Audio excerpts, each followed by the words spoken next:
அஸ்ஸலாமு அலைக்கும் வரஹ்மத்துல்லாஹி வபரகாத்துஹு. எங்களுடைய வாழ்க்கையில் பல வகையான மூட நம்பிக்கைகள் போன்ற பல வார்த்தைகள் இருக்கிறது. அதுல ஒன்றுதான், நான் பட்ட கஷ்டம் என்னுடைய குழந்தைகள் படவே கூடாது என்று சொல்லி பெற்றோர்கள் அந்த வார்த்தையினுடைய அர்த்தம் தெரியாமல் பேசிக்கொண்டே இருப்பார்கள். யதார்த்தத்தில் இந்த உலகத்தில் யாராவது ஒருவர் தலை நிமிர்ந்து சுயமரியாதையுடன் வாழ வேண்டும் என்றால் அவன் கஷ்டப்பட்டு உழைத்து சம்பாதித்து தேடி சேமித்து பிறருக்கு அதை கொண்டு உபகாரங்கள் செய்து நல்ல பெயர்களை வாங்கிக் கொண்டால் மட்டும்தான் அவனுக்கு நல்ல பெயர் கிடைக்கும். இது உலகத்தில் நாங்கள் கண்டு கொண்டிருக்கின்றோம். அநேகமான பெற்றோர்களுடைய ஆசை என்னவென்று சொன்னால், நாங்கள் கஷ்டப்பட்டு விட்டோம், எங்களுடைய குழந்தைகள் கஷ்டப்படக்கூடாது என்று சொல்லி நல்ல ஒரு கருத்தாக இருந்தாலும் வெளித்தோட்டத்தில் அதனுடைய பின்விளைவுகள் என்ன தெரியுமா? நீங்கள் கஷ்டப்பட்டு உழைத்து உங்களுடைய குழந்தைகளை கஷ்டப்படாமல் வாழ வைத்தால் அவர்களுடைய குழந்தைகள் கஷ்டப்படுவார்கள். நீங்கள் விட்டு போனதையெல்லாம் செலவு செய்து வாழ்ந்து கொண்டே இருப்பார்கள். நீங்கள் தேடியது பணம், செலவுக்காக வேண்டி அவர்கள் பணத்துக்கு செலவு தேடிக்கொண்டே இருப்பார்கள். இதை நாங்கள் எங்களை சுற்றி வாழக்கூடிய பல குடும்பங்களில் பார்த்து கொண்டே இருக்கின்றோம்.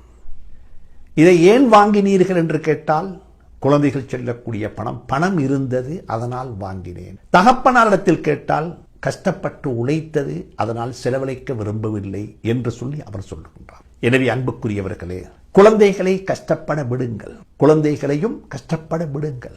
அவர்கள் உழைக்கட்டும், அவர்கள் தேடட்டும், அவர்களுக்கென்று சொல்லியே ஒரு பிராண்டை உருவாக்கிக் கொள்ளட்டும்.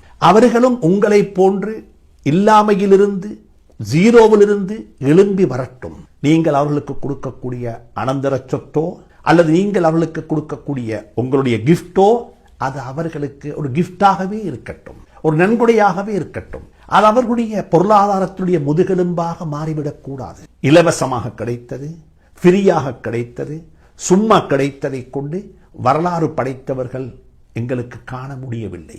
உழைத்து தியாகங்கள் செய்து கஷ்டப்பட்டு தேடியவர்களுடைய சொத்துக்கள் தான் அடுத்த தலைமுறையை நாடி சொல்லும் என்பது யதார்த்தம். அந்த அடிப்படையில் அனைவருக்கும் சொல்லுகின்றேன், பெற்றோர்களுக்கு வசதி வாய்ப்புடன் செல்வ செழிப்புடன் ஈரப்பசிப்புடன் வாழக்கூடிய பெற்றோர்களுக்கு சொல்லக்கூடிய அன்பான ஒரு புத்திமதி என்னவென்று சொன்னால், ஏழைகளுடைய குடும்பங்களில் வாழக்கூடிய குழந்தைகள் கஷ்டப்படுவது போன்று கஷ்டத்தையும் காட்டி அவர்களை வளர்த்தெடுங்கள்.